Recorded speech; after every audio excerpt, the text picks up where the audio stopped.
This is Christine Tao. I'm the CEO and co-founder at Sounding Board. I'm so excited to welcome you to Bytes today. How are you, Christine? I'm good. You know, one of the things that you've had a lot of experience in, coming from being the head of talent and HR in retail and commerce, some of the industries that are the most impacted right now by COVID, is experience in having to deal with a lot of change. The retail industry, not just now, but has gone through a lot of change over the last decade. And I'm sure, so you're no stranger to that. And so I'd love to hear some of your thoughts, for folks that may be navigating this type of pandemic for the first time and are thinking about how they can support their leaders and their employees through this really difficult change. What are some of the learnings that you had from your time in retail and leading talent teams that you think could be important for them to think about, not only now to navigate through the crisis, but even coming out of the crisis as we think about bringing, furloughed workers back into the workforce, coming back into these physical spaces? And there's so many things to consider right now, Christine. I think the first thing and the most important thing right now is for leaders to take a moment and acknowledge that this situation is absolutely unprecedented. There is and never has been anything like this before. Certainly, we have seen retail take nosedives. I've been there, and I've seen horror stories in retail, and there is nothing like what's happening now.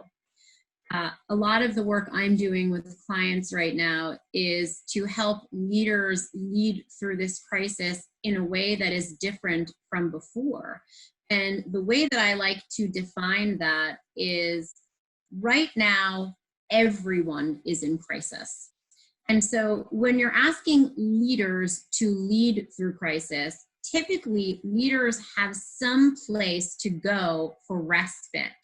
There's usually someone that isn't in crisis, whether it's someone outside of the company or some other resource or other companies that aren't in crisis. But in this situation, there is no one. That's right. There's no one to go to that isn't in crisis. And so when we look at our leaders inside of retail or inside of any industry, quite frankly, I think the most important first step is for everyone to take a breath and recognize and acknowledge we're all in the same spot.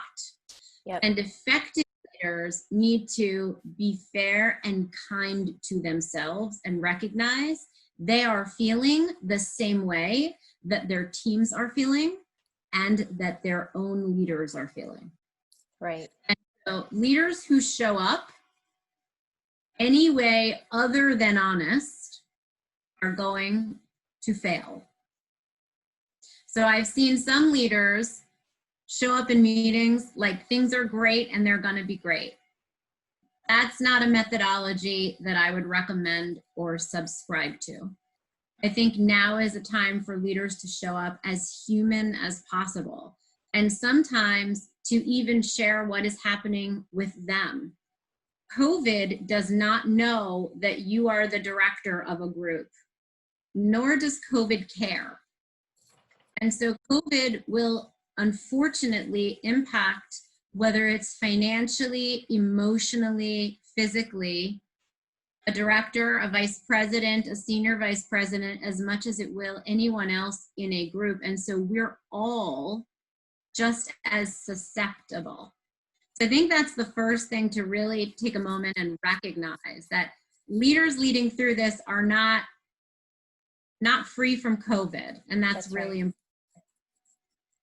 The next thing I suggest for leaders, particularly in retail, is we probably don't have the resources that we had before. I know that in the past, during significant reduction scenarios or furlough scenarios, it has been typical to give severance packages, outplacement opportunities.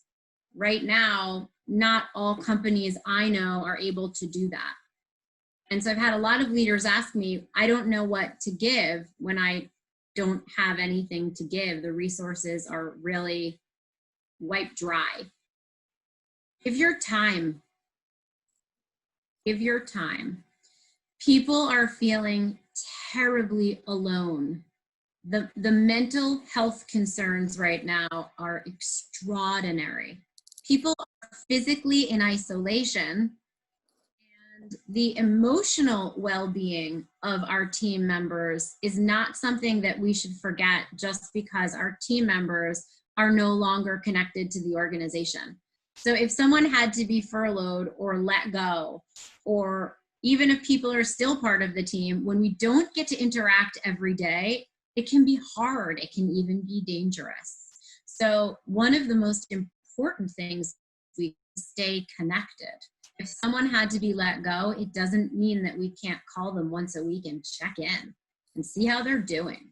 And hey, I can look at your resume for you. Or, hey, would you like to mock interview with me? Or, hey, I have a friend that works at XYZ company. And even if there aren't open jobs, helping someone network, that's value. So giving the time is another really, really valuable add for another person right now.